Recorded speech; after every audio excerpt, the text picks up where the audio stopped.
Alright, we're back. Back with another video about Deltarune this time. Oh, changing it up a little bit. Not really. Alright, today we're going to talk about what Deltarune Chapter 5 is going to be.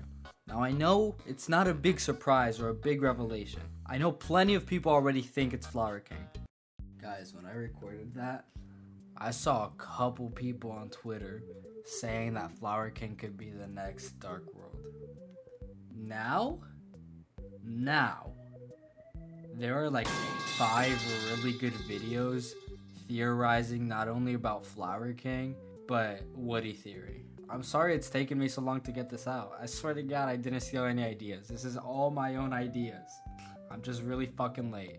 You should also go watch those videos because a lot of my predictions are based off of a lot of the evidence that they talk about that I was gonna have in my video, but then I cut out because they already made videos on it. But don't worry, I have some ideas of my own to add. So just watch the video. All right, before we start, I got something. All right, bring it in.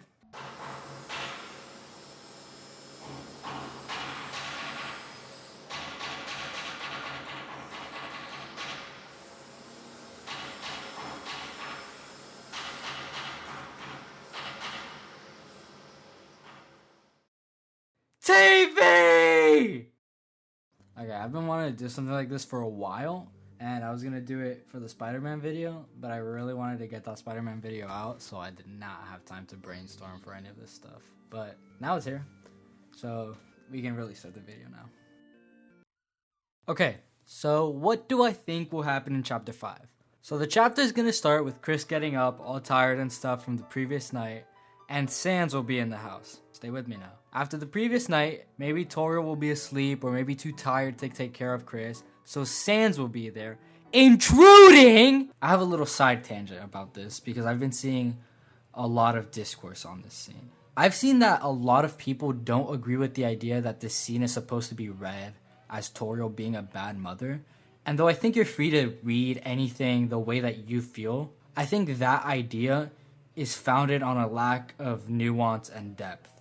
Because this moment does not make Toriel a bad mother. It's not like a black and white thing.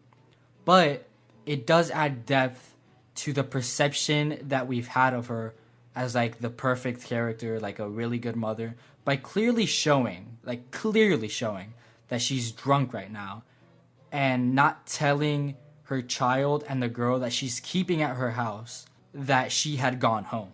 Because as far as Toriel knows, they didn't go into Dark World. They studied with Noelle, and she told them that she would be at choir practice, and then she ditched choir practice without telling them, leaving the possibility for them having no supervision after they finish studying and go look for her. Now, hometown is a really safe town. Like it's not like there's like people out here who are like kidnapping children as far as we know. But it's likely been hours considering the fact that she blew off choir practice pretty early. So it's very irresponsible parenting that throughout all those hours, she never thought of the children or to call them or anything. And she just went straight home from choir practice without telling anyone. And though Toriel being drunk isn't like a grand show of her being a bad mother, it's clearly framed by the game that Susie's uncomfortable with this, which even adds more depth to Susie's character because it could be implying that she's been through something like this. She's experienced this with her own family likely. And also showing that Chris is clearly uncomfortable with the situation too. Like when Susie looks over to them and they just turn away. It's clear that this isn't a situation that they are okay with being in. And then Toriel stays up late, making noise with Sans, not letting Chris sleep. It's more than obvious that despite any excuses you can make for this scenario, which like are like not half bad arguments, the actual game, narratively, frames this scene as Toriel being an irresponsible parent. Anyway, it just so happens that Sundays are Asgore's custody days, so maybe Sans tags along to take Chris over to the Flower King shop. Maybe on the way there they bump into Susie, or Chris goes to get Susie themselves, or maybe Susie just won't show up until later on. And maybe even Sans has to stop by his house, and we get to see Papyrus, and maybe Papyrus tags along. I don't know, I'm just throwing plausible scenarios out there. Since it's a weekend day, Alphys might be at the shop hanging out and reading comics and manga with Asgore. To be honest, I don't know what could happen after this, and everything I've already said can really go in any order, but this is just pre-Dark World stuff. So let's just jump into the Dark World stuff right now. So we skip ahead and we enter the Dark World. I don't think Alphys or Papyrus are actually going to be in the Dark World, but I do think Sans and Asgore will. So the giant collection of comics and manga that Alphys had brought, along with the flowers in the flower shop, will create a flower/comic/manga themed Dark World. I think throughout the Dark World, it'll become apparent that it's kind of similar to Undertale. On a side note, and this is just a little rant, I really like Deltarune. I like it way more than Undertale, and I really hope that if this chapter is similar to Undertale, it isn't too similar or rehashes things from Undertale, because a lot of the community wants something like that and I really don't. So on a meta level, this will parallel many fans' obsession with connecting the game to Undertale and Asgore's struggles of letting go of the past. On the topic of him not being able to let go of the past, I think it's possible that throughout the chapter, we might see this more in depth and maybe even see some interactions with Ralsei, with him comparing him to Asriel. Or there may even be a Flowey type of character to be a sort of stand-in for Asgore and Asriel's relationship. And I think that this would serve Ralsei's arc of becoming his own person and him having to face comparisons that people make between him and Asriel, which he has not heard be told to him directly just yet. Somewhere along the way, Asgore will get really jealous, and this vast garden will be charred in an inferno of jealousy will happen in some way or another. I don't know if it'll be literal. Obviously, this will be due to Asgore finding out about how close Toriel and Sans are, and in some way or another, I'd guess that this would lead to Asgore becoming the main boss, mirroring King in Chapter 1. But this time, he's the Flower King.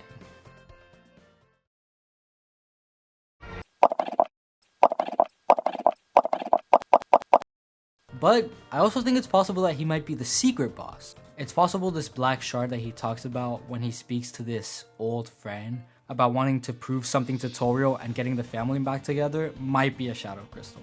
And I think the thing that he wants to prove has something to do with Dessa's disappearance. Who knows, maybe Toriel thinks that he ran over her with his truck or something. Or maybe Toriel saw Asgore and Rudy making out and got really mad about it. Anyway, through a more emotional scene, I think Asgore will be able to let his guard down because Susie will be able to relate to his broken family and home life. Because, you know, Susie's very obviously the main character of Deltarune. And maybe he'll even have a chat with Sans and everything will be resolved in the end. And Asgore will be finally able to escape the asylum that is holding on to the past and not being able to move on. I think it might even be possible that his asylum could be more literal.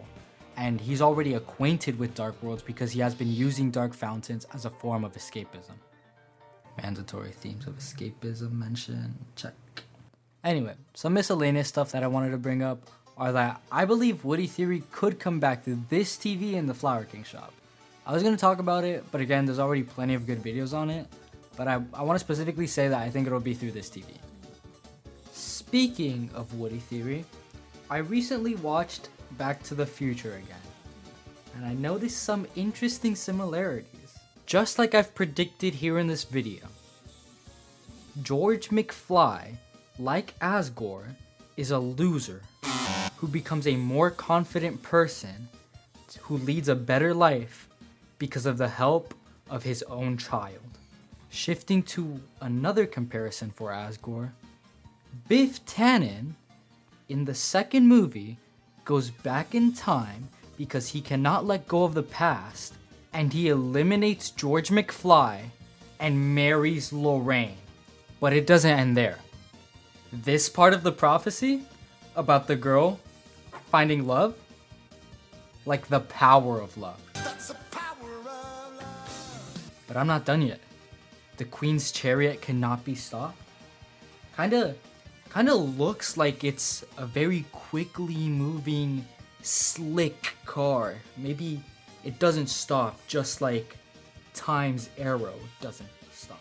And you know, one of the proposed names for Back to the Future before they officially landed on Back to the Future was Spaceman from Pluto. A man from another world, you could say. Not only that, but Dr. Emmett Lathrop Brown is lost in his creation lost across space and time at the end of Back to the Future Part 2. Just like when Dr. Wingding's Gaster falls into his creation and is shattered across space and time. And you know what Gaster has? Followers.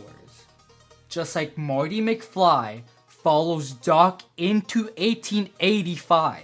And you know, that second movie ends on a cliffhanger. He goes back to 50s Doc and gets his help. And that's continued in the third movie. What's the third movie about? Cowboys. They go back to 1885 to the Wild West. And in that third movie, when Marty is with 1955 Doc Brown, what's in that room? That's right. A TV. A TV with a black and white puppet show. Woody theory is real. You can't make it up anymore. It's not a coincidence. It cannot be a coincidence. Woody theory is going to happen, and I am sitting here waiting, watching for the release of Chapter 5 when all of this will be confirmed. I wanted to touch on Sans for a little bit, but I wasn't sure where to put it in the video. This isn't too important, but I think it's possible that we'll see in this chapter a different version of Sans. Another him, if you will. The one before he ended up in Undertale. A version of him that doesn't have the depression and tragic ideals that he has come to be associated with in Undertale. I think that'd be really interesting to see. And what makes me think that we might see this is not only the insane amount of evidence pointing to Sans Undertale actually being Sans Deltarune, but also the track The Place Where It Rained. It's obviously a different version of It's Raining Somewhere Else, which is the track that plays in the dinner with Sans. And the most obvious part is that it has his motif in it. This song cannot be divorced from Sans. So the fact that it plays in a scene without Sans in it is very interesting. But I think that the reason that it plays here, although we haven't seen it yet as of this scene, at this time he's sharing a special moment with Toriel, which would eventually become a distant, fond memory of his life before Undertale. And I think it's possible that we see more of this in Chapter 5. And finally, whether it's in this chapter, or the next, or maybe even the last couple minutes of the entire game, although I don't think the entire prophecy will be fulfilled, I do think that Jockington will, in fact, grow the beard.